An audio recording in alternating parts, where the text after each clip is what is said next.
Hello दोस्तों, नमस्ते, प्रणाम। मैं सरोज पंडित स्वागत करती हूं आप सभी का अपने यूट्यूब चैनल में। मैं आप सभी लोगों के बीच एक छोटा सा विवाह गीत लेकर आई हूं। कैसा लगेगा कमेंट में ज़रूर बताइएगा और आप सब अपना आशीर्वाद मेरे चैनल पर बनाए रखिएगा। जो लोग नए हैं तो आशीर्वाद के रूप में मेरे चैनल को सब्सक्राइब कर लीजिएगा।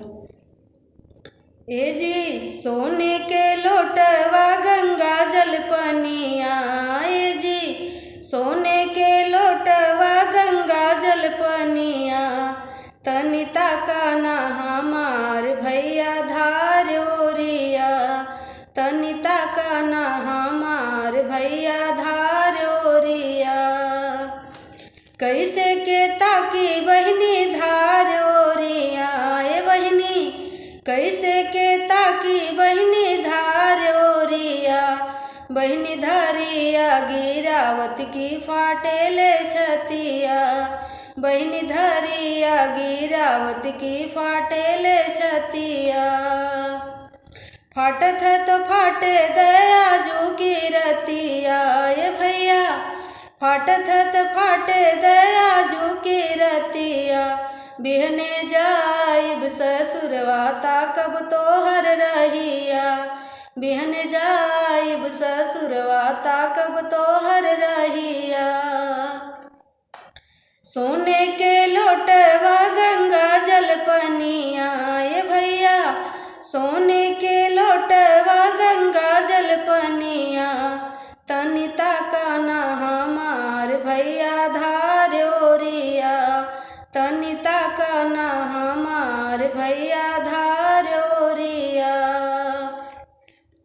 कैसे के ताकी बहिनी धार ओरिया, बहिनी कैसे के ताकी बहिनी धार ओरिया, बहिनी धरिया गिरावत की बहेला नीरिया, बहिनी धरिया गिरावत की बहेला नीरिया।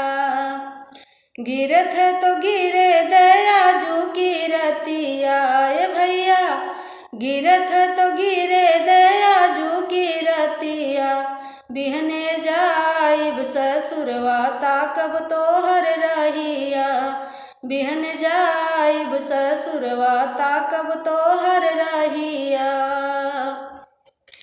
सोने के लोटवा गंगा जल पनिया, भैया सोने के लोटवा गंगा जल पनिया, तनिता का ना हमार भैया धार ओरिया।